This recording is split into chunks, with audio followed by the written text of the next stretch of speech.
여러분, 혹시 알고 계셨나요? 지금 대한민국이 아시아 최초의 다문화 국가가 되었다는 사실을 말이죠. 이제 한국에 사는 외국인의 비율이 전 국민의 6%를 훌쩍 넘어서며 한국은 명실상부한 다문화 국가로 자리 잡고 있습니다. 특히 지난해 한국에 3개월 이상 체류한 외국인 수가 무려 11.3%나 폭증, 역대 최대 증가폭을 기록했죠. 이와 함께 한국 국적을 신청하는 외국인, 즉 귀화자의 수도 해마다 급격히 늘어나고 있습니다. 그리고 귀화 시험에 합격한 뒤 국적증을 받아들고 눈물을 흘리는 그들의 모습은 SNS와 뉴스를 통해 끊임없이 회자되고 있습니다. 한때 폐쇄적이고 단일 민족 중심이라 불리던 이 땅이 이제는 수많은 외국인들이 제2의 고향이라 부를 만큼 매력적인 나라로 변모한 겁니다. 놀랍게도 한국 생활을 경험한 많은 외국인들은 본국으로 돌아가길 주저하고 오히려 다시 한국 땅을 밟기 위해 돌아온다고 합니다. 과연 한국에 무엇이 이토록 많은 외국인들을 이끌어들이고 그들로 하여금 대한민국을 제2의 고향이라 부르게 만들고 있는 걸까요? 다른 문화,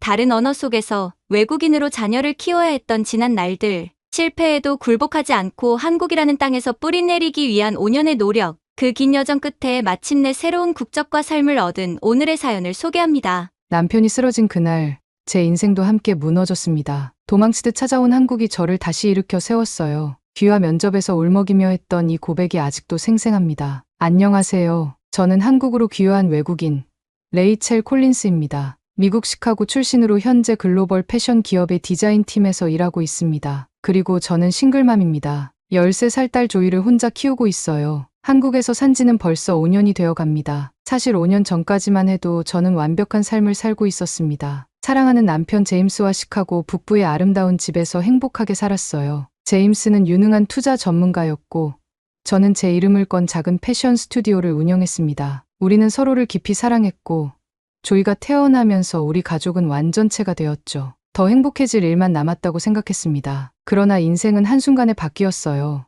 어느 평범한 월요일 아침 제임스는 출근 준비를 하다 갑자기 쓰러졌습니다. 응급실로 달려갔지만 급성 심장마비였고 그는 살아 돌아오지 못했어요. 그날 이후로 제 인생은 완전히 달라졌습니다. 매일 아침 눈을 뜨는 것조차 고통이었고 현실을 인정할 수 없었어요. 우리가 함께 살았던 집의 모든 공간, 자주 가던 카페와 공원, 주말마다 가족과 함께 갔던 호수가 모든 것이 그를 떠올리게 했습니다. 그를 그리워 울면서 잠들고 그의 셔츠 냄새를 맡으며 존재를 느끼려 했어요. 엄마, 아빠는 언제 하늘에서 내려와요? 조이의 질문에 저는 가슴이 찢어지는 듯한 고통을 느꼈습니다. 아이에게 어떻게 설명해야 할지, 어떻게 우리만의 삶을 이어가야 할지 막막했습니다. 낮에는 강한 척하며 일했지만 점점 무너져가는 제 자신을 느꼈어요. 우울증이 찾아왔고 스튜디오 운영에도 집중할 수 없었습니다. 친절한 주변인들의 위로와 도움의 손길이 오히려 저를 질식시켰어요. 힘내요.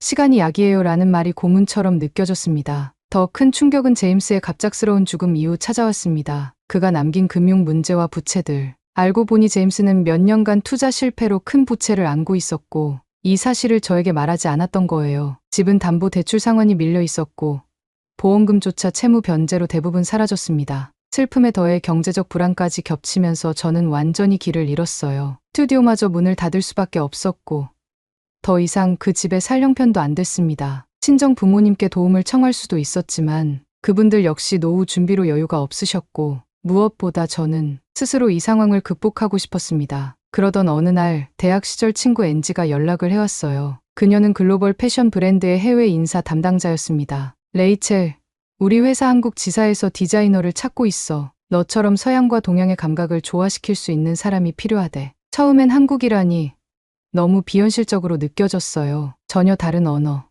낯선 문화, 게다가 조이와 함께 그런 먼 곳으로 간다는 것이. 하지만 엔지는 계속해서 말했습니다. 한국은 안전하고 교육 시스템도 좋고 의료보험도 훌륭해. 무엇보다 너와 조이에게 정말 필요한 건 새 출발이잖아. 그 말이 제 마음 깊숙한 곳을 건드렸습니다. 새 출발. 정말 그것이 필요했어요. 제임스의 흔적이 없는 곳. 아무도 우리의 과거를 모르는 곳, 그저 레이첼과 조이로서 시작할 수 있는 곳. 이력서를 보냈고 화상 인터뷰를 거쳤습니다. 놀랍게도 그들은 저의 포트폴리오와 경력에 큰 관심을 보였고 일주일 후 합격 통보를 받았어요. 연봉은 시카고에서보다 조금 적었지만 회사에서 주택 보조금을 제공하고 조이의 국제학교 학비를 일부 지원해준다는 조건이었습니다. 그 제안을 받고 처음으로 희망이 보이는 것 같았어요. 하지만 결정을 내리기 전 저는 조이에게 물었습니다. 조이, 우리 한국이라는 나라에 가서 살아볼까? 새로운 친구들도 사귀고 새로운 집에서 지내볼까? 처음에 조이는 혼란스러워했어요. 근데 아빠는요?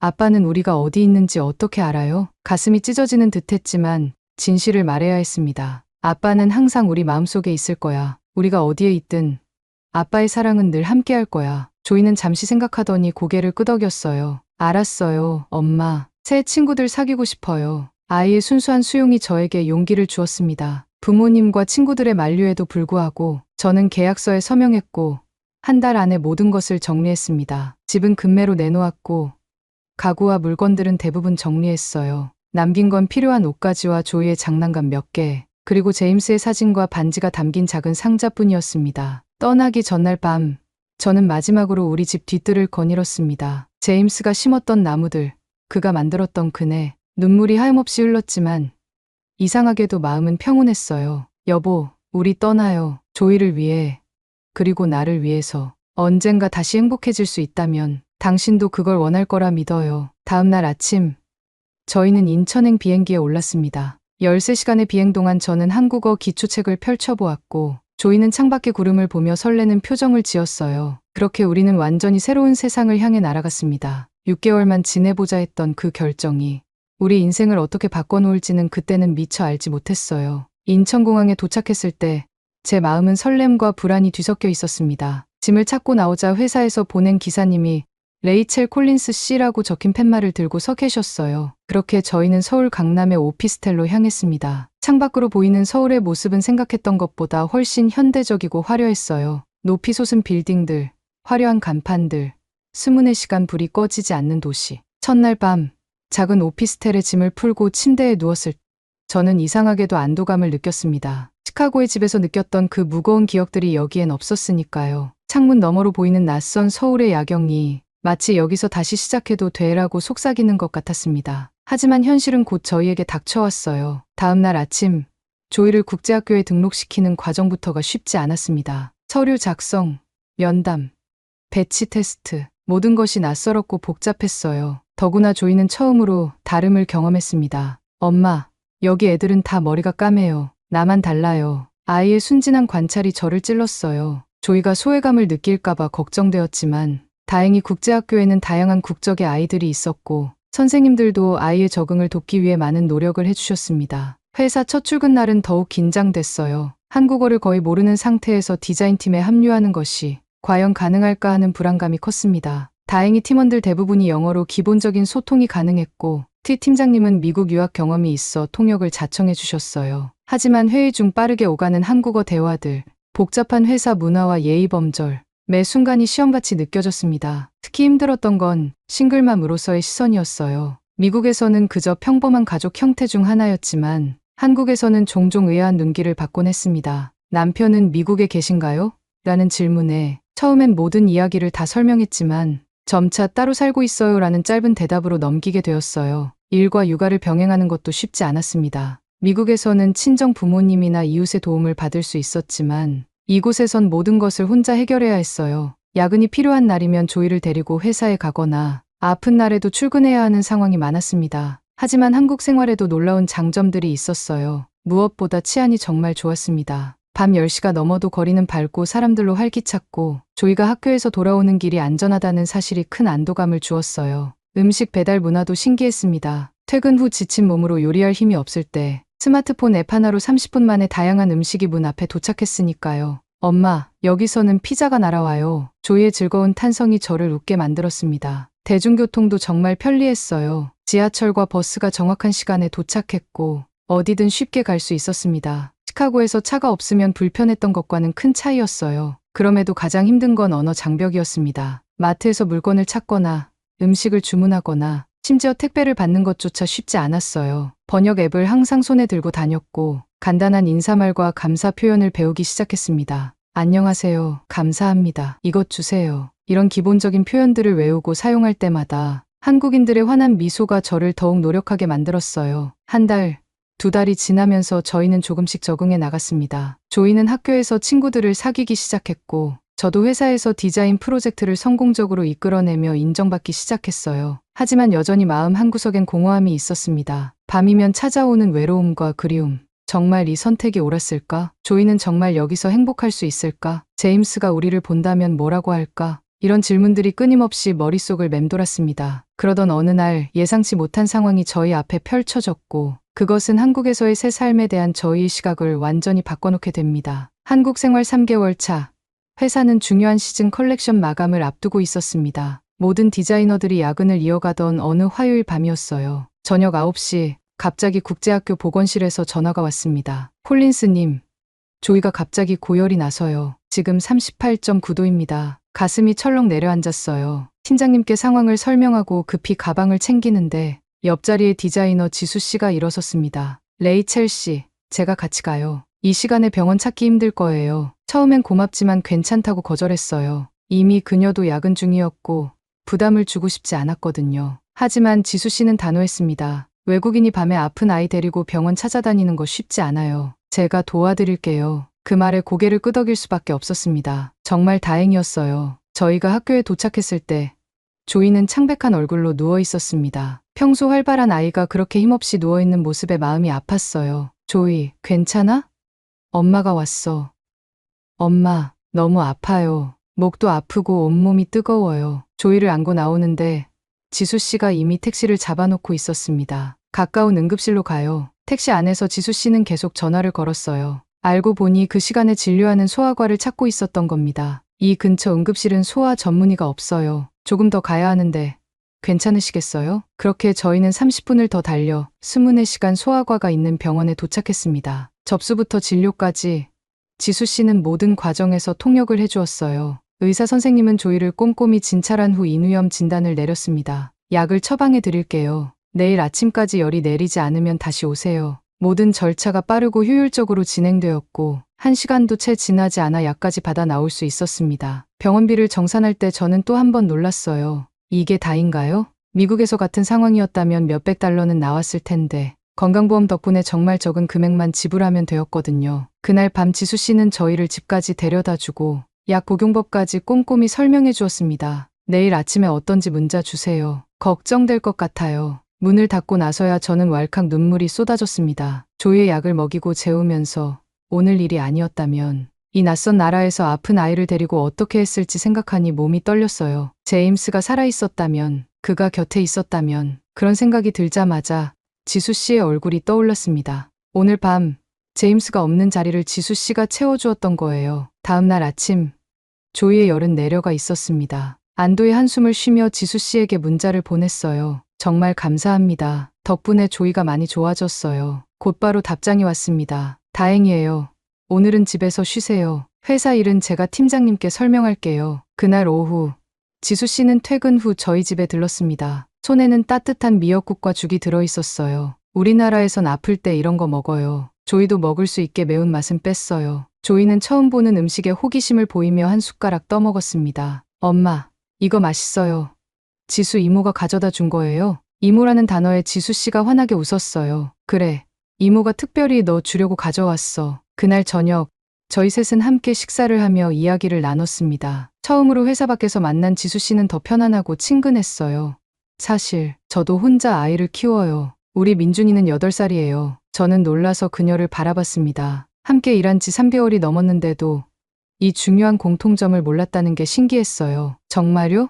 어떻게 한국에서 혼자서 제 말끝이 흐려지자 지수 씨는 담담하게 말했습니다. 3년 전에 이혼했어요. 쉽지 않았죠, 물론. 하지만 부모님과 친구들 도움으로 버티고 있어요. 그 순간 저는 지수 씨에게 마음의 문을 열었습니다. 처음으로 제임스에 대한 이야기, 그를 잃은 슬픔, 혼자 조이를 키우는 두려움, 모든 것을 털어놓았어요. 지수 씨는 제 이야기를 진심으로 경청해 주었고 때로는 눈물을 훔치며 공감해 주었습니다. 정말 힘들었겠네요. 그런데도 이렇게 강하게 버티시고 강하다기보다는 그냥 하루하루 살아가는 거예요. 지수 씨는 고개를 끄덕였습니다. 그게 바로 강함이에요. 레이첼 씨처럼 아이를 위해 모든 것을 감수하는 모습이 그날 이후로 무언가가 달라졌습니다. 이 낯선 나라에서 처음으로 혼자가 아니다라는 느낌이 들었어요. 회사에서도 일상에서도 지수 씨는 저희 든든한 지원군이 되어 주었습니다. 그리고 조이가 다시 건강을 되찾자 지수 씨는 더 큰 제안을 했어요. 이번 주말에 우리 민준이랑 조이랑 같이 놀게 하는 건 어떨까요? 제가 아는 좋은 곳이 있어요. 그렇게 저희 진짜 한국 생활이 시작되었습니다. 지수 씨의 제안으로 그 주말, 저희는 처음으로 진짜 한국인의 주말을 경험했습니다. 토요일 아침, 지수 씨는 그녀의 아들 민준이와 함께 저희 집 앞에 나타났어요. 민준이는 조이보다 1살 어린 7살 남자아이로 환한 미소와 호기심 가득한 눈빛이 인상적이었습니다. 조이는 처음에는 쑥스러워했지만 민준이가 가져온 한국 과자를 나눠 먹으며 금세 친해졌어요. 오늘은 서울숲에 가볼 거예요. 아이들이 뛰어놀기 좋거든요. 지수 씨의 안내로 저희는 지하철을 타고 서울숲으로 향했습니다. 지하철에서 민준이는 호기심 많은 조이에게 한국어 단어들을 가르쳐주기 시작했어요. 이건 문이에요. door. 이건 의자예요. chair.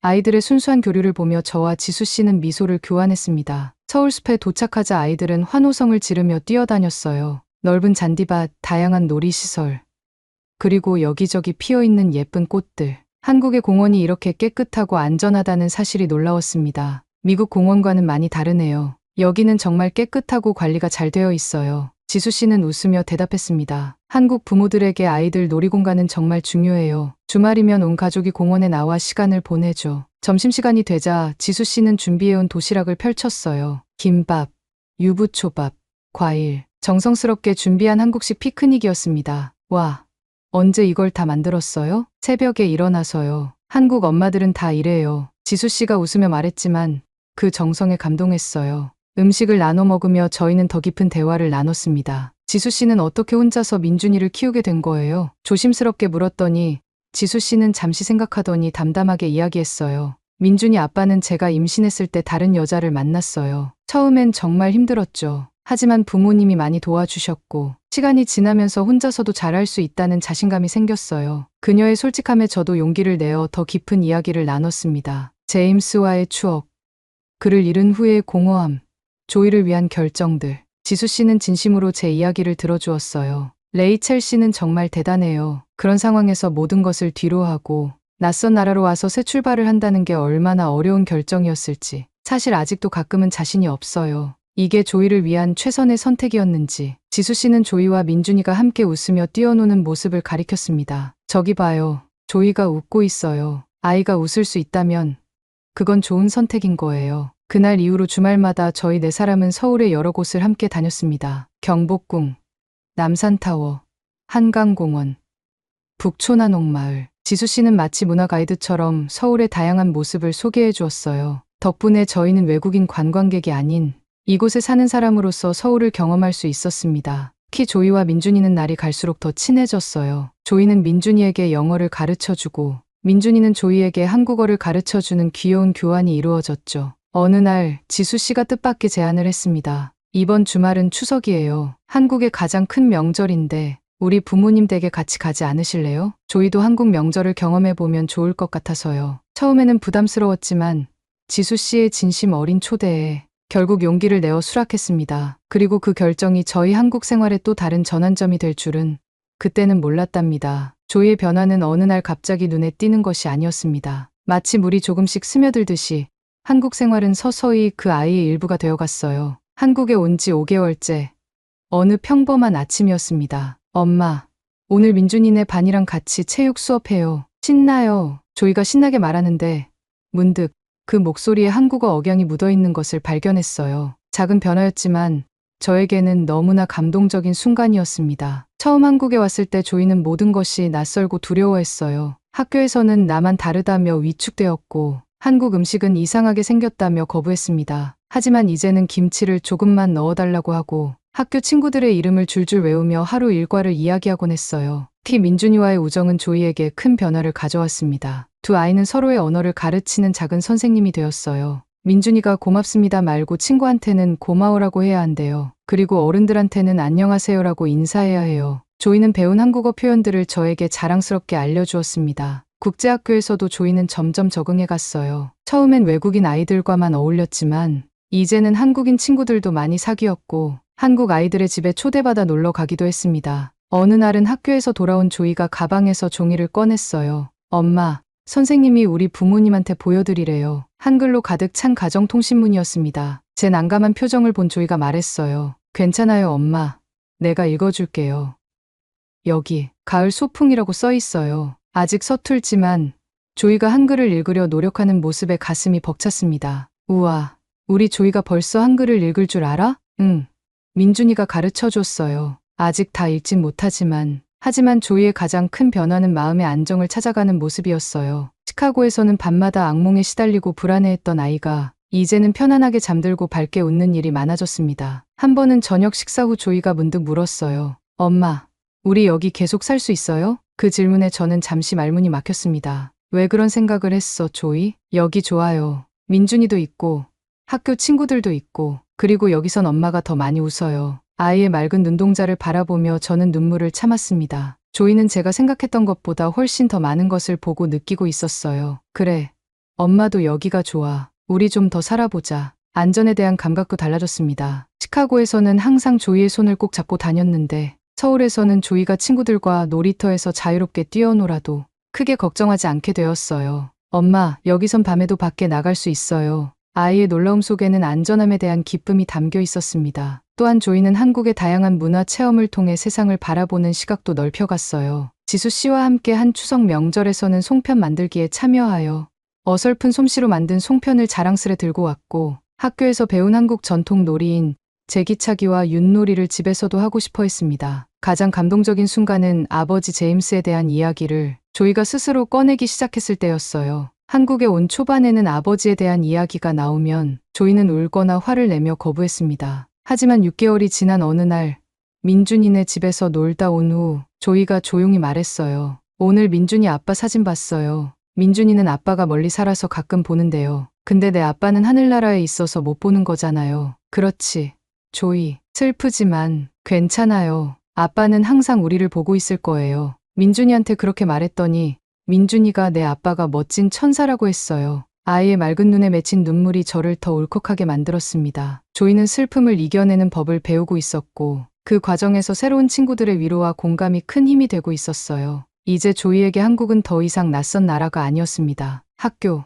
친구들, 놀이터, 자주 가는 분식집, 이 모든 것들이 조이의 일상이 되었고 아이는 이 새로운 세계 속에서 자신만의 자리를 찾아가고 있었습니다. 그리고 그런 조이의 모습을 보며 저는 생각했어요. 우리가 한 선택이 옳았구나. 조이가 웃는 모습이 제가 이 낯선 땅에서 버틸 수 있는 가장 큰 힘이 되었습니다. 한국 생활이 익숙해질수록 저는 이곳에서의 미래를 진지하게 그려보기 시작했습니다. 조이가 행복해하는 모습, 점점 넓어지는 인간관계, 안정적인 직장, 모든 것이 순조롭게 흘러가는 듯했지만 그럴수록 더 선명하게 드러나는 벽들이 있었습니다. 회사에서는 디자이너로서 인정받기 시작했지만 여전히 외국인 직원이라는 꼬리표가 따라다녔어요. 중요한 회의에서 제 의견은 종종 무시되었고 서양의 시각은 조금 다르죠라는 말로 넘어가는 경우가 많았습니다. 업무 지시나 중요한 정보는 한국어로 먼저 공유되고 나중에 누군가 영어로 요약해주는 형태였죠. 정보에서 항상 한 발 늦게 접근하는 기분이었습니다. 승진 가능성에 대해 팀장님께 조심스레 물었을 때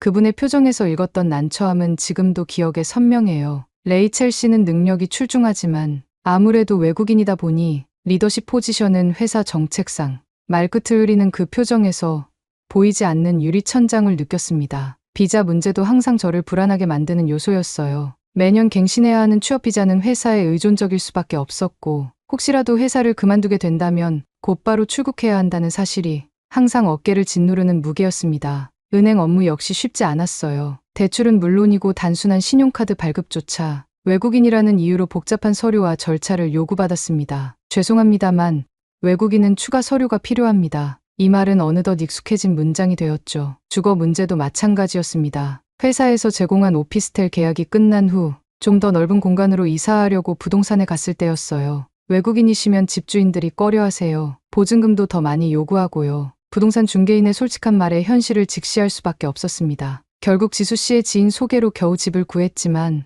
한국인보다 훨씬 많은 보증금과 월세를 내야 했죠. 하지만 가장 큰 걱정은 조이의 교육 문제였습니다. 국제학교 학비는 매년 오르고 있었고 회사의 지원은 일정 금액으로 한정되어 있었어요. 한국 학교로의 전학을 고려해봤지만 그러기 위해선 조이의 한국어가 더 유창해져야 했고 교육 시스템의 차이도 큰 걱정이었습니다. 학원, 과외, 입시 경쟁, 한국의 교육 현실이 두려웠어요. 어느 날 저녁, 지수 씨와 함께 커피를 마시며 이런 고민들을 털어놓았습니다. 가끔은 정말 답답해요. 아무리 열심히 살아도 결국 이 사회에서 저는 외국인이라는 틀에 갇혀 있는 것 같아요. 지수 씨는 잠시 생각하더니 솔직하게 대답했습니다. 맞아요. 한국은 아직 다문화 사회에 완전히 적응하지 못했어요. 레이첼 씨가 느끼는 그 벽들은 실제로 존재하는 거죠. 저는 한숨을 내쉬었습니다. 그럼 우리는 영원히 이방인으로만 남는 걸까요? 조이가 자라면서 이런 제약들을 더 많이 느끼게 될 텐데. 지수 씨는 잠시 침묵했다가 조심스럽게 말을 이었어요. 사실 한 가지 방법이 있긴 해요. 귀화를 고려해 보신 적 있나요? 그 말에 저는 놀라서 고개를 들었습니다. 귀화요? 한국 국적을 얻는 거요?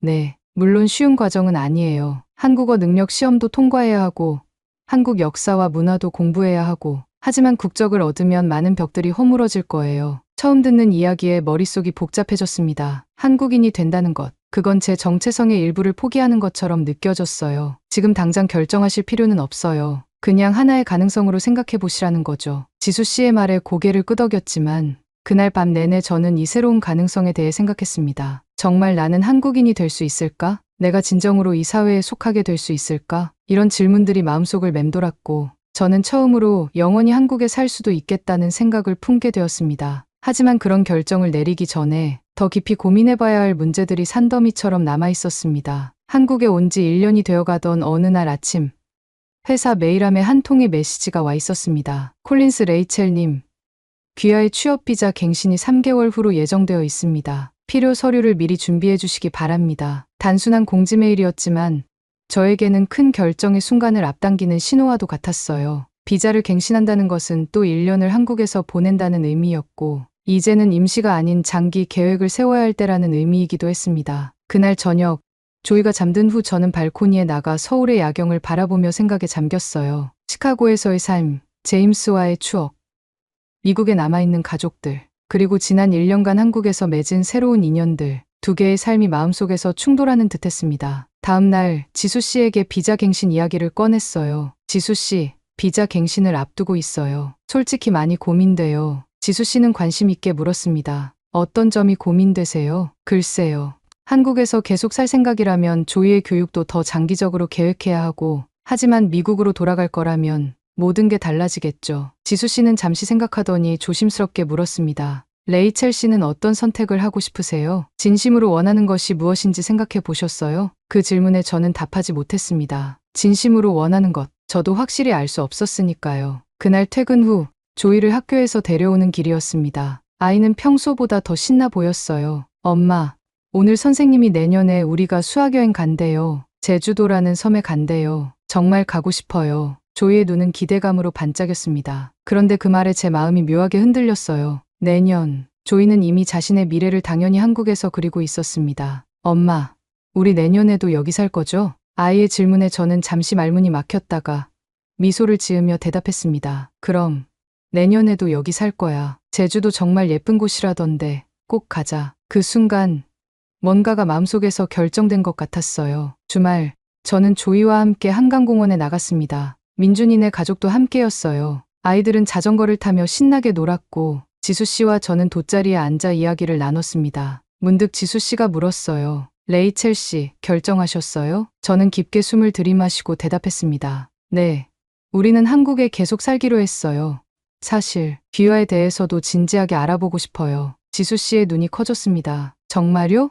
큰 결정이네요. 아직 확실한 건 아니에요. 하지만 조이는 여기서 정말 행복해 보이고 저도 시카고로 돌아간다고 해서 그곳에서 행복할 거란 확신이 없어요. 잠시 침묵이 흘렀습니다. 그리고 제가 말을 이었어요. 무엇보다 제임스가 없는 그곳으로 돌아가는 것이 두려워요. 여기서는 그가 없어도 새로운 삶을 만들어갈 수 있을 것 같아요. 지수 씨는 제 손을 꼭 잡아주었습니다. 레이첼 씨가 어떤 결정을 내리든 저는 응원할게요. 그리고 귀화를 원하신다면 제가 도울 수 있는 건 다 도와드릴게요. 그 말에 눈물이 핑 돌았습니다. 낯선 나라에서 이렇게 진심 어린 지지를 받는다는 것이 얼마나 큰 힘이 되는지. 그날 저녁, 조이에게 우리의 미래에 대해 이야기했습니다. 조이, 엄마가 중요한 얘기가 있어. 우리 앞으로 계속 한국에서 살까 해. 조이는 제 얼굴을 유심히 바라보더니 물었어요. 그럼 미국에는 안 돌아가요? 가끔 할머니, 할아버지 보러 여행은 갈 수 있지만 우리 집은 이제 여기가 될 거야. 조이는 잠시 생각하더니 환하게 웃었습니다. 좋아요. 저는 여기가 좋아요. 민준이도 있고, 지수 이모도 있고, 학교 친구들도 있고, 그리고는 갑자기 진지한 표정으로 물었어요. 근데 엄마, 그럼 우리가 한국 사람이 되는 거예요? 아이의 직관적인 질문에 저는 미소 지었습니다. 그럴 수도 있어, 조이. 엄마가 지금 그것도 알아보고 있어. 한국 사람이 되려면 한국어도 더 잘해야 하고, 한국에 대해 많이 공부해야 해. 조이는 눈을 반짝이며 말했습니다. 저 한국어 배우고 있잖아요. 민준이가 가르쳐줘요. 그리고 한국 역사도 학교에서 배워요. 우리 진짜 한국 사람 될 수 있어요? 아이의 순수한 열정에 가슴이 뭉클했습니다. 그래. 열심히 노력하면 될 수 있을 거야. 조이는 갑자기 침대에서 일어나 책상으로 달려가 종이를 가져왔어요. 제가 그린 그림이에요. 우리 가족이에요. 종이에는 저와 조이, 그리고 제임스로 보이는 사람이 함께 있었습니다. 배경은 분명히 남산타워가 보이는 서울의 모습이었어요. 아빠도 우리가 한국에 사는 거 좋아할 거예요. 아빠는 항상 우리 마음속에 있으니까요. 아이의 말에 눈물이 왈칵 쏟아졌습니다. 조이를 꼭 안으며 저는 속삭였어요. 그래. 아빠는 항상 우리와 함께 있어. 그리고 아빠도 우리가 행복한 걸 보면 기뻐하실 거야. 그렇게 저희는 한국에 진정한 뿌리를 내리기로 결심했습니다. 임시 거주자가 아닌 이곳에 영원히 남을 사람으로서의 새로운 여정이 시작된 것이었습니다. 귀화를 결심한 후 저는 바로 인터넷 검색을 시작했습니다. 한국 국적 취득 조건, 귀화 시험 준비, 외국인 귀화 절차. 화면에 떠오른 정보들을 읽으며 점점 더 큰 산이 눈앞에 나타나는 느낌이었어요. 기본 조건부터 살펴보니 합법적으로 5년 이상 거주해야 한다는 규정이 있었습니다. 제가 한국에 온 지는 아직 1년 남짓. 그럼 4년 정도 더 기다려야 하는 건가? 실망감이 들었지만 계속 읽어보니 혼인귀화나 특별귀화 등 여러 경로가 있었고 제 경우 일반 귀화로 분류되어 최소 3년의 거주 기간이 필요하다는 것을 알게 되었습니다. 하지만 가장 큰 산은 따로 있었어요. 바로 국어능력시험과 한국사회의 시험이었습니다. 토픽 3급 이상. 한국어 능력 시험 3급은 중급 수준의 한국어 실력을 의미했어요. 제 한국어는 기껏해야 인사말과 간단한 일상 대화가 가능한 초보 수준이었습니다. 그날 밤 지수 씨에게 전화를 걸었어요. 지수 씨, 제가 귀화 조건을 찾아봤는데 한국어 시험이 필요하대요. 솔직히 너무 어려울 것 같아요. 지수 씨는 차분하게 대답했습니다. 레이첼 씨, 물론 쉽지 않지만 불가능하진 않아요. 레이첼 씨는 이미 1년 동안 한국에서 살면서 기본적인 한국어를 익히셨잖아요. 체계적으로 공부하면 2년 안에 충분히 3급은 달성할 수 있을 거예요. 그녀의 격려에 용기를 얻어 다음 날 저는 한국어 학원에 등록했습니다. 직장인을 위한 주말 집중 과정이었어요. 첫 수업 날 저는 기대와 설렘을 안고 학원에 들어섰습니다. 하지만 교재를 받아든 순간 자신감은 바닥으로 떨어졌어요. 한글이 빼곡한 교재는 마치 암호 같았고 기억해야 할 단어와 문법 규칙들이 끝없이 이어졌습니다. 선생님, 이걸 다 외워야 하나요? 선생님은 미소를 지으며 대답하셨어요. 천천히 하나씩 해봐요. 콜린스 씨는 이미 한국에서 생활하고 계시니 실생활에서 많이 활용하시면 더 빨리 익히실 수 있을 거예요. 그렇게 저희 본격적인 한국어 공부가 시작되었습니다. 주중에는 회사에서 디자인 작업을 하며 동료들과 의식적으로 한국어로 대화하려 노력했고 주말에는 학원에서 4시간씩 집중 수업을 받았어요. 밤에는 조이가 잠든 후 교재를 펼치고 단어와 문법을 외웠습니다. 특히 어려웠던 건 한국어의 경어체계와 존댓말, 반말의 구분이었어요. 미국에서는 상상도 못했던 복잡한 언어 예절이 저를 당혹스럽게 했습니다. 지수 씨는 나랑 비슷한 나이인데 존댓말을 써야 하고 팀장님께는 더 높은 존칭을 써야 하고 이런 헷갈림 속에서도 조금씩 진전이 있었습니다. 3개월 정도 지나자 간단한 대화는 한국어로 할 수 있게 되었어요. 조이도 저의 한국어 공부에 큰 도움이 되었습니다. 아이는 학교에서 배우는 한국어를 저에게 가르쳐주는 작은 선생님이 되었어요. 엄마, 안녕하세요가 아니라 안녕하세요?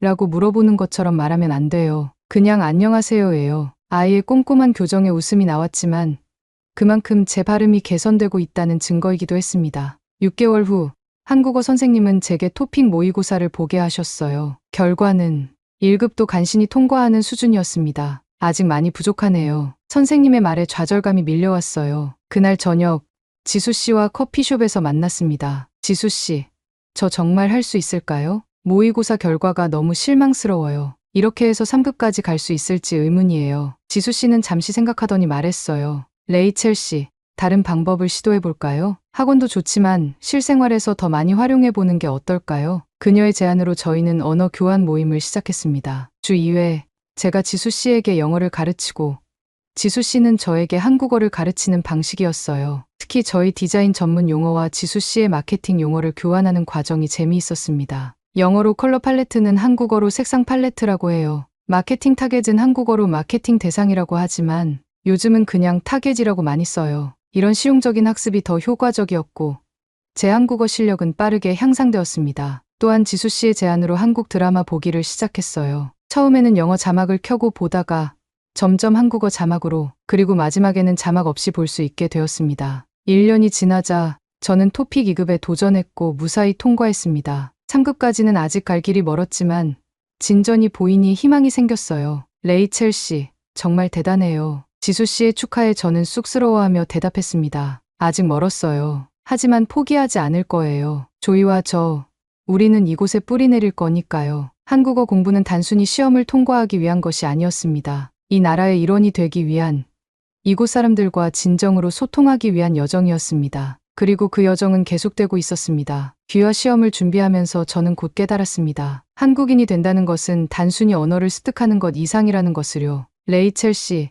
한국 역사와 문화 시험도 준비하셔야 해요. 지수 씨의 조언에 저는 한국사 책을 펼쳤습니다. 그런데 처음 마주한 한국의 역사는 생각보다 훨씬 방대하고 복잡했어요. 삼국시대부터 고려, 조선을 거쳐 일제강점기, 한국전쟁, 그리고 현대까지 수천 년의 역사가 빼곡하게 담겨 있었습니다. 이걸 다 외워야 한다고요? 답답한 마음에 지수 씨에게 전화했더니 그녀는 웃으며 대답했어요. 책으로만 공부하지 말고 직접 체험해보는 게 어떨까요? 이번 주말에 조이와 민준이랑 함께 경복궁에 가봐요. 그렇게 시작된 역사 탐방은 저에게 새로운 세계를 열어주었습니다. 경복궁의 웅장함, 창덕궁의 아름다운 정원, 덕수궁의 동서양 건축 조화. 책으로 읽을 때는 단순한 지식이었던 것들이 실제로 보고 만지고 느끼니 생생한 기억으로 남았어요. 엄마, 이게 임금님이 앉았던 자리예요.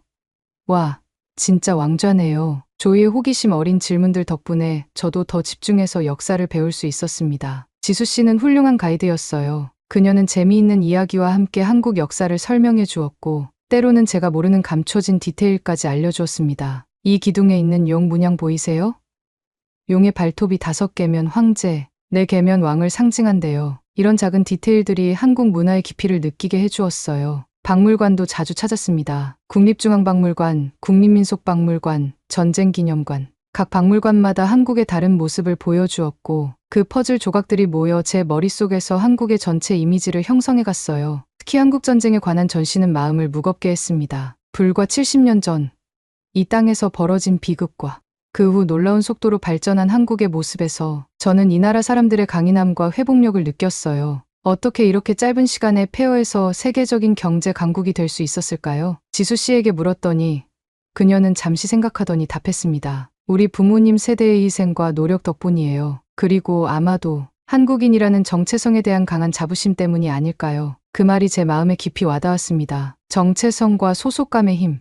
그것이 사람들을 하나로 모으고 위기를 극복하게 하는 힘이었던 거죠. 한국 문화에 대한 이해도 깊어졌습니다. 처음에는 낯설게 느껴졌던 한국의 음식 문화, 예절, 명절 풍습들이 이제는 흥미롭고 의미 있게 다가왔어요. 김장을 담그고 추석에 송편을 빚고 설날에 세배를 드리는 경험들을 통해 저는 한국 문화의 공동체 정신과 가족 중심적 가치관을 체험했습니다. 어느 날 지수 씨의 어머니께서 저에게 한복을 선물해 주셨어요. 아름다운 연보라색 한복을 입고 거울 앞에 섰을 때 처음으로 제 자신이 이 문화의 일부가 될 수 있다는 느낌을 받았습니다. 한복을 입고 조이와 함께 찍은 사진을 미국 가족들에게 보냈을 때 그들의 놀란 반응이 아직도 기억에 남아있어요. 레이첼, 너 정말 한국인처럼 보인다. 그 말이 기쁘게 들렸습니다. 귀화 시험을 위해 공부하는 과정에서 저는 단순히 시험을 통과하기 위한 지식을 쌓는 것을 넘어 진정으로 이 나라와 문화를 이해하고 사랑하게 되었습니다. 한국의 역사와 문화를 배우면 배울수록 제가 이 사회에 더 깊이 뿌리내리고 있다는 느낌이 들었어요. 조이도 학교에서 한국사를 배우며 저에게 질문을 자주 했습니다. 때로는 제가 답하지 못하는 질문들도 있었지만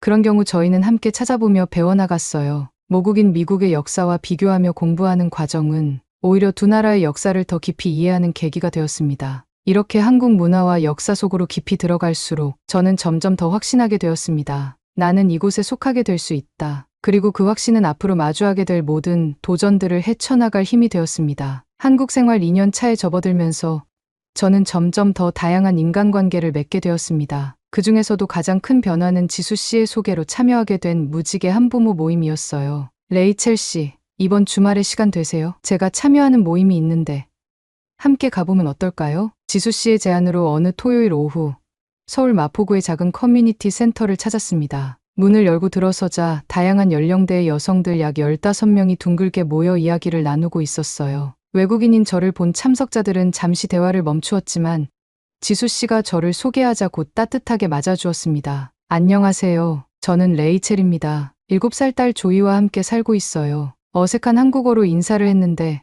모두들 박수를 쳐주었어요. 와, 한국어 정말 잘하시네요. 언제부터 한국에 사셨어요? 모임의 대표 역할을 하는 40대 중반의 김미영 씨가 물었습니다. 제가 간단히 상황을 설명하자 그분은 따뜻하게 손을 내밀며 말했어요. 환영합니다. 여기선 모두가 비슷한 상황에 있어요. 혼자가 아니라는 걸 느끼셨으면 좋겠네요. 그날의 모임 주제는 자녀 교육 고민 나누기였습니다. 처음엔 조심스럽게 듣기만 했지만 다른 엄마들의 솔직한 이야기를 들으며 점점 마음이 열렸어요. 한 엄마는 사춘기 아들과의 소통 문제를, 다른 엄마는 학원비 부담을, 또 다른 분은 직장과 육아 병행의 어려움을 털어놓았습니다. 저도 말해도 될까요? 용기를 내어 손을 들고 제 고민을 나눴습니다. 조이가 학교에서 가끔 아빠는 어디 있어요? 라는 질문을 받는데 어떻게 대처해야 할지 모르겠어요. 제 이야기에 여러 엄마들이 공감하며 자신의 경험과 조언을 나눠주었어요. 우리 아이에게는 아빠는 하늘나라에 있지만 항상 우리를 지켜보고 있다고 이야기해줬어요. 저는 오히려 솔직하게 설명했더니 아이가 더 잘 이해하더라고요. 서로 다른 접근법이었지만 모두 아이를 위한 진심이 담긴 조언이었습니다. 모임이 끝난 후 몇몇 엄마들이 저에게 연락처를 물었고 다음 모임에도 꼭 오라고 격려해 주었어요. 집으로 돌아오는 길 지수 씨에게 물었습니다. 모두 정말 따뜻하게 맞아주셨어요. 한국은 외국인에게 폐쇄적이라고 들었는데 지수 씨는 미소 지으며 대답했습니다. 사람들은 공통점을 발견하면 마음을 열어요. 레이첼 씨와 그분들은 엄마라는 공통점이 있으니까요. 그 말이 마음에 와닿았습니다. 국적과 문화는 달라도 자녀를 사랑하는 부모라는 공통점이 저희를 연결해주고 있었어요. 그 후로 저는 정기적으로 한부모 모임에 참여했고 점점 더 깊은 관계를 맺게 되었습니다. 티 5살 아들을 키우는 소영 씨와 가깝게 지내게 되었어요. 주말에는 아이들끼리 놀게 하고 엄마들은 커피를 마시며 이야기를 나누는 시간이 많아졌어요. 모임에서는 다양한 활동도 함께 했습니다. 김장철에는 여러 가족이 모여 김치를 담그는 경험을 했는데 조이는 빨간 양념을 무치며 신나게 놀았고 저는 처음으로 직접 담근 다소 서툴지만 정성 가득한 김치를 집에 가져올 수 있었습니다. 명절에는 함께 모여 전통 음식을 나누고 아이들에게 세뱃돈을 주는 풍습도 경험했어요. 어느덧 저는 이 모임에서 외국인 엄마가 아닌 그냥 레이첼로 받아들여졌습니다. 가장 감동적이었던 순간은 제가 갑자기 독감에 걸렸을 때였어요. 조이도 학교에 가야 하고 저는 출근해야 하는 상황에서 몸이 너무 아팠습니다. 망설이다 모임 단체 채팅방에 도움을 요청했더니 분 만에 소영 씨가 내가 조이 등교 도와줄게요 라고 답했고 미영 씨는 내가 약국에서 약 사다 줄게요 라고 했습니다. 그날 하루 여러 엄마들이 번갈아 조이를 돌봐주었고 저는 충분히 쉬어 빨리 회복할 수 있었어요. 그때 깨달았습니다. 이것이 바로 공동체구나. 미국에서는 이웃들과 인사를 나누는 정도였고 이런 긴급 상황에서는 보통 비싼 비용을 들여 전문 서비스를 이용했습니다. 하지만 여기 한국에서는 진정한 품앗이가 이루어지고 있었어요. 혼자가 아니라는 것이 얼마나 큰 힘이 되는지 몰라요. 어느 모임에서 제가 감사 인사를 전하자 미영 씨는 손을 흔들며 말했습니다. 우리는 가족이에요. 가족은 서로 돕는 거예요. 가족이라는 단어가 가슴을 따뜻하게 했습니다. 제임스가 떠난 후 저와 조이는 두 사람만의 작은 가족이었지만 이제 우리 주변에는 마음으로 연결된 더 큰 가족이 생긴 것 같았어요. 그리고 이 관계들이 한국에서의 삶에 더 깊은 뿌리를 내리게 해주었습니다. 이곳은 더 이상 임시로 머무는 곳이 아니었어요. 이곳은 우리의 진짜 집이 되어가고 있었습니다. 한국 생활 3년 차, 드디어 귀화 신청 자격이 주어졌습니다. 한국어 능력 시험 토픽 3급을 취득하기 위해 2년간 노력한 끝에 마침내 합격했고 한국 사회이해 시험 준비도 착실히 해왔습니다. 드디어 서류를 제출하고 필기 시험과 면접 날짜를 받았을 때 가슴이 두근거렸어요. 레이첼 씨, 이제 마지막 관문이에요. 지수 씨의 응원에 저는 떨리는 목소리로 답했습니다. 너무 긴장돼요. 만약 떨어지면 어떡하죠? 지수 씨는 제 손을 꼭 잡아주며 말했어요. 레이첼 씨는 이미 충분히 준비됐어요. 한국 역사와 문화에 대한 지식뿐 아니라 무엇보다 한국에 대한 진심이 있잖아요. 시험 2주 전부터 무지개 한부모 모임의 여러 엄마들이 저를 위한 스터디 모임을 만들어 주었습니다. 미영 씨는 역사 선생님이셔서 중요한 역사적 사건들을 정리해 주셨고, 소영 씨는 모의 면접을 진행해 주었어요. 한국의 국화는 무엇인가요? 무궁화입니다. 한국의 대표적인 명절 두 가지는 설날과 추석입니다. 한국 국적을 취득하려는 이유는 무엇인가요? 마지막 질문에서 저는 잠시 생각에 잠겼습니다. 그동안 많은 이유를 생각해왔지만 이 순간에는 가장 진실된 마음이 올라왔어요. 제 딸 조이가 이곳에서 자라고 있고 저 역시 이곳에서 새로운 삶을 찾았습니다. 한국은 이제 저희에게 진정한 고향이 되었어요. 법적으로도 이 사회의 당당한 일원이 되고 싶습니다. 소영 씨는 제 대답을 듣고 눈시울을 붉혔습니다. 그 마음 그대로 전하세요. 분명 통과할 거예요. 시험 전날 밤, 조이가 제 방으로 살금살금 들어왔어요. 엄마, 긴장되세요? 응, 많이 떨려. 조이는 작은 종이를 내밀었습니다. 그 위에는 아이의 서툰 글씨로 엄마 파이팅, 한국인 엄마 만세라고 쓰여 있었어요. 민준이가 응원 메시지는 이렇게 쓰라고 알려줬어요. 아이의 순수한 응원에 가슴이 벅차올랐습니다. 다음 날 아침 출발하기 전 거울을 보며 스스로에게 다짐했어요. 넌 할 수 있어. 이미 마음으로는 한국인이야. 시험장에 도착하자 다양한 국적의 사람들이 긴장된 표정으로 기다리고 있었습니다. 베트남, 필리핀, 중국, 몽골 등 여러 나라에서 온 사람들이 저와 같은 꿈을 안고 이 자리에 모인 것이었죠. 필기 시험이 시작되었고 그동안 준비한 지식을 총동원해 문제를 풀어나갔습니다. 한국의 역사, 정치 제도, 경제, 사회 문화, 생활 법률 등 다양한 영역의 문제들, 막힘없이 술술 풀리는 문제도 있었고 고민되는 문제도 있었지만 최선을 다해 답안지를 채워나갔습니다. 시험을 마치고 나오는 길에 다른 지원자와 눈이 마주쳤어요. 그녀도 긴장했던 표정이 조금 풀어진 채 미소를 지었습니다. 어땠어요? 생각보다는 괜찮았어요. 당신은요? 이렇게 짧은 대화를 나누며 같은 상황에 있는 사람들 간의 묘한 유대감을 느꼈습니다. 일주일 후 필기시험 합격 통보를 받았고 면접 일정이 잡혔습니다. 면접 당일 저는 지수 씨가 선물해준 한국 전통 문양의 스카프를 메고 면접장으로 향했어요. 3명의 면접관 앞에 앉으니 긴장감이 최고조에 달했습니다. 콜린스 레이첼 씨, 한국에서 생활하신 지는 얼마나 되셨나요? 3년 됐습니다. 직업은 무엇인가요? 패션 디자이너로 일하고 있습니다. 기본적인 질문에 이어 본격적인 면접이 시작되었습니다. 한국 국적을 취득하려는 가장 중요한 이유가 무엇인지 말씀해 주세요. 이 질문을 위해 얼마나 많은 연습을 했는지 모릅니다. 하지만 그 순간 모든 준비한 답변이 아닌 제 진심이 흘러나왔어요. 제 남편을 잃고 딸과 함께 새 출발을 위해 한국에 왔습니다. 처음엔 잠시 머물다 돌아갈 생각이었지만 이곳에서 저희는 상처를 치유하고 새로운 삶을 찾았습니다. 한국 사람들의 따뜻함과 공동체 문화가 저희를 안아주었고 이제 이곳은 저희에게 진정한 고향이 되었습니다. 법적으로도 이 사회의 당당한 구성원이 되어 받은 사랑을 돌려주고 싶습니다. 말을 마치자 눈물이 고였지만 꾹 참았습니다. 면접관들의 표정이 조금 부드러워진 것 같았어요. 그렇게 모든 시험을 마치고 이제 결과를 기다리는 일만 남았습니다. 귀화 심사 결과를 기다리는 3개월은 제 인생에서 가장 길게 느껴지는 시간이었습니다. 매일 아침 메일함을 확인하고 우편함을 들여다보며 하루하루를 보냈어요. 엄마, 오늘은 편지 왔어요? 조이도 저만큼이나 결과를 기다리고 있었습니다. 아이에게 이것은 그저 흥미로운 모험이었지만 저에게는 우리의 미래가 달린 중요한 전환점이었어요. 결과 발표 예정일이 다가올수록 불안감은 커져갔습니다. 밤에는 잠을 설치기 일쑤였고 식욕도 떨어졌어요. 레이첼 씨, 너무 걱정하지 마세요. 분명 좋은 결과가 있을 거예요. 지수 씨의 위로에도 불구하고 혹시라도 불합격하면 어떡하나 하는 두려움이 컸습니다. 그러던 어느 목요일 오후 회사에서 업무 중에 휴대폰이 울렸어요. 모르는 번호였지만 왠지 모를 예감에 서둘러 전화를 받았습니다. 콜린스 레이첼 씨 맞으십니까? 법무부 국적과입니다. 순간 심장이 멎는 것 같았어요. 떨리는 목소리로 대답했습니다. 네, 맞습니다. 귀하의 대한민국 국적 취득 신청이 승인되었음을 알려드립니다. 상세한 안내문은 등록된 주소로 발송되었으니 확인하시기 바랍니다. 전화를 끊은 후 저는 한동안 자리에 멍하니 앉아 있었습니다. 승인되었다. 우리는 이제 한국인이 된다. 눈물이 볼을 타고 흘러내렸습니다. 그것은 기쁨의 눈물이자 긴 여정을 마친 안도감의 눈물이었어요. 누군가 제 어깨를 두드렸습니다. 고개를 들어보니 팀장님이었어요. 레이첼 씨, 무슨 일 있어요? 저는 떨리는 목소리로 말했습니다. 귀화, 승인됐어요. 순간 팀장님의 얼굴에 환한 미소가 번졌고 큰 소리로 외쳤습니다. 여러분, 레이첼 씨가 한국인이 됐어요. 순식간에 디자인팀 사람들이 모여들었고 축하와 환호성이 사무실을 가득 채웠습니다. 지금까지 느껴왔던 외국인이라는 벽이 순간 무너지는 것 같았어요. 가장 먼저 지수 씨에게 전화했습니다. 지수 씨, 합격했어요. 전화기 너머로 지수 씨의 환호성이 들렸습니다. 정말요?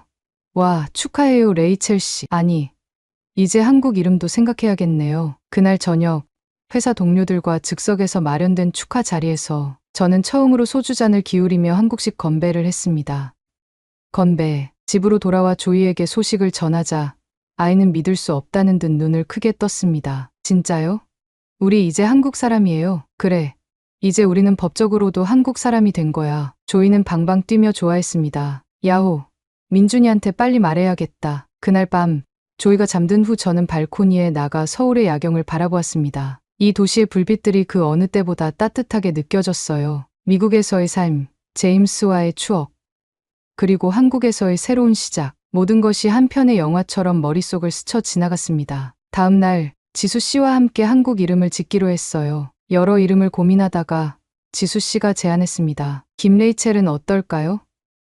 김은 한국에서 가장 흔한 성이라 어디서든 편하게 어울릴 수 있을 것 같아요. 저는 그 이름이 마음에 들었습니다. 제 본래 이름을 유지하면서도 한국적인 정체성을 담은 이름이었으니까요. 조이는요? 조이도 김조이로 하면 될 것 같아요. 아니면 한국식 이름을 완전히 새로 지어도 좋고요. 집에 와서 조이에게 물어보니 아이는 단호하게 대답했습니다. 저는 그냥 김조이가 좋아요. 제 이름은 아빠가 지어주신 거니까요. 아이의 말에 가슴이 찡했습니다. 조이는 여전히 아버지를 기억하고 있었고 그 연결을 소중히 여기고 있었어요. 국적증서를 받는 날 저희는 모두 정장을 입고 법무부를 찾았습니다. 지수 씨, 무지개 모임의 엄마들, 회사 동료들도 함께 자리해 주었어요. 증서를 받는 순간 눈물이 왈칵 쏟아졌습니다. 한 장의 종이었지만 그것은 저희의 새로운 정체성과 미래를 상징하는 것이었으니까요. 귀화식을 마치고 나오는 길, 조이가 제 손을 꼭 잡으며 물었습니다. 엄마, 이제 우리는 진짜 한국 사람이에요? 그래,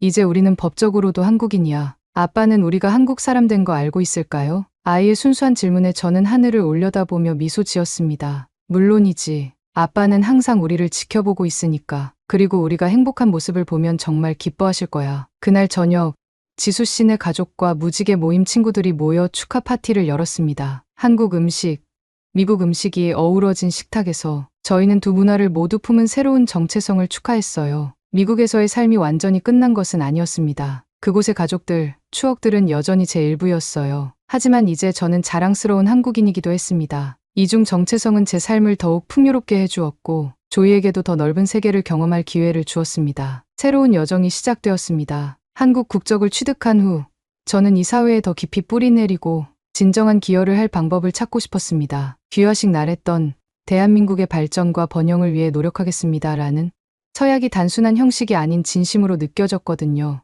어느 날 지수 씨가 제안했습니다. 레이첼 씨, 우리 무지개 모임에서 다문화 가정 아이들을 위한 미술 수업을 시작하려고 해요. 레이첼 씨가 디자이너니까 좋은 선생님이 될 것 같은데 그 제안은 저에게 큰 영감을 주었습니다. 디자인 전문성을 살려 사회에 기여할 수 있는 기회였으니까요. 정말 좋은 생각이에요. 꼭 참여하고 싶어요. 그렇게 시작된 주말 미술 수업은 저에게 새로운 즐거움을 가져다 주었습니다. 베트남, 필리핀, 중국 등 다양한 나라에서 온 부모를 둔 아이들이 모여 그림을 그리고 만들기를 하는 시간이었어요. 처음엔 간단한 드로잉 수업으로 시작했지만 점차 한국 전통 문양과 서양 디자인을 접목한 프로젝트로 발전시켰습니다. 오늘은 한국의 전통 무늬인 태극과 서양의 팝아트를 합쳐볼 거예요. 두 문화가 만나면 얼마나 멋진 작품이 될까요? 아이들은 열정적으로 참여했고 놀라운 창의성을 보여주었습니다.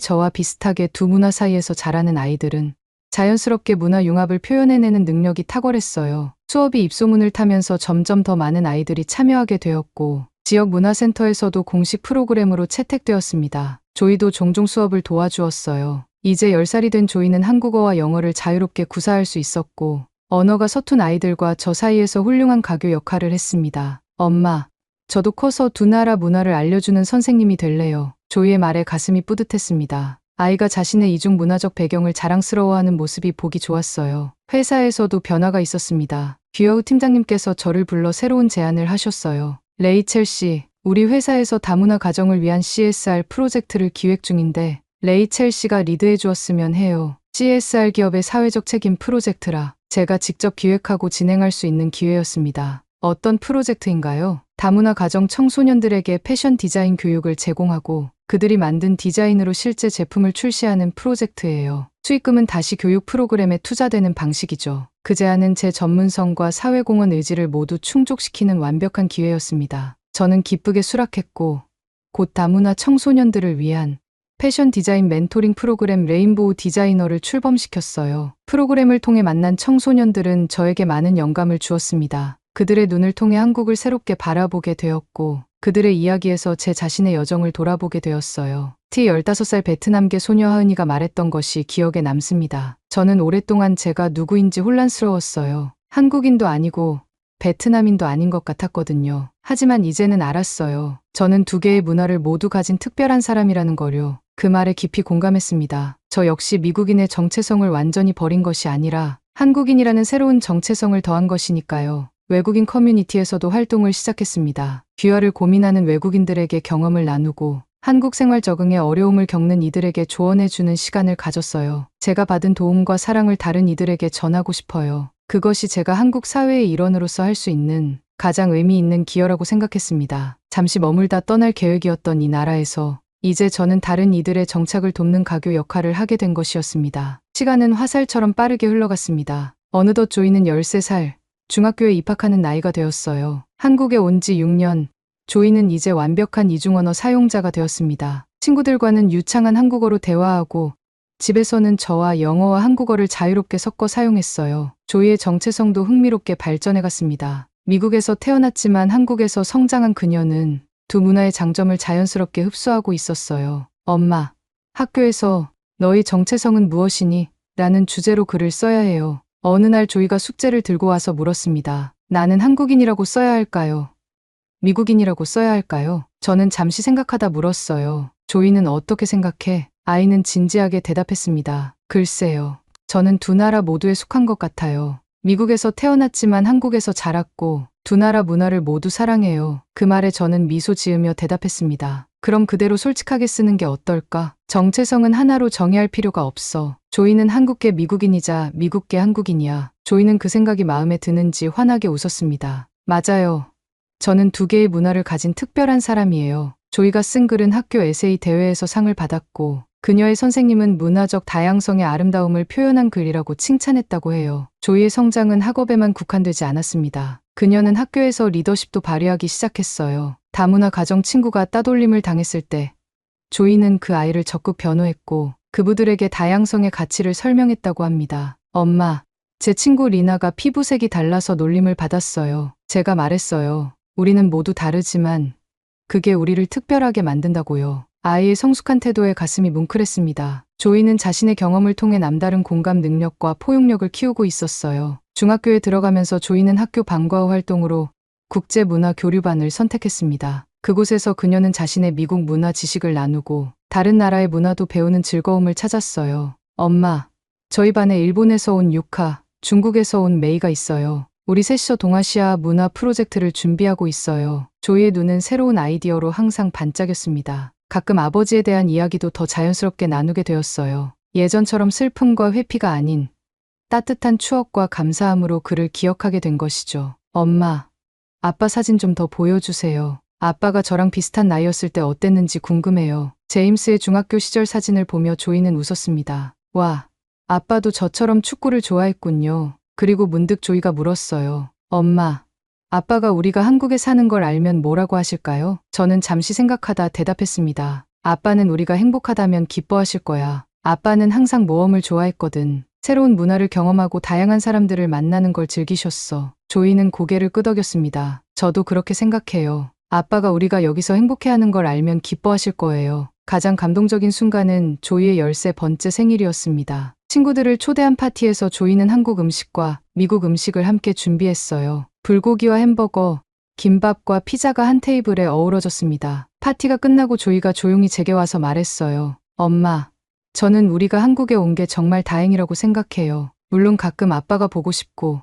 미국 친척들도 보고 싶지만 여기서 우리는 새로운 가족을 찾았잖아요. 아이의 말에 눈시울이 붉어졌습니다. 그렇습니다. 저희는 여기서 새로운 더 넓은 의미의 가족을 찾았어요. 조이는 이제 제임스의 그리고 저희 더 나은 모습으로 성장해가고 있었습니다. 두 문화의 풍요로움을 품은 아이. 그것은 어쩌면 제임스와 제가 그녀에게 줄 수 있는 가장 소중한 선물이 아니었을까요? 여러분, 오늘 들려드린 레이첼 콜린스, 아니 김레이첼의 이야기는 어떠셨나요? 한 외국인 여성이 상실의 아픔을 안고 낯선 땅에 발을 디딘 후 이곳에서 새로운 삶의 의미를 찾고 마침내 진정한 한국인이 되기까지의 여정이었습니다. 이 이야기는 단순한 귀화 성공담이 아닙니다. 이방인이었던 한 사람이 한국 사회의 따뜻함 속에서 치유받고 공동체 안에서 소속감을 찾으며 마침내 이 사회의 당당한 일원으로 성장해가는 과정이자 우리 대한민국이 가진 포용력과 정치의 문화가 어떻게 한 사람의 인생을 완전히 바꿀 수 있는지를 보여주는 이야기였습니다. 한국이 나를 살렸다라는 레이첼의 고백처럼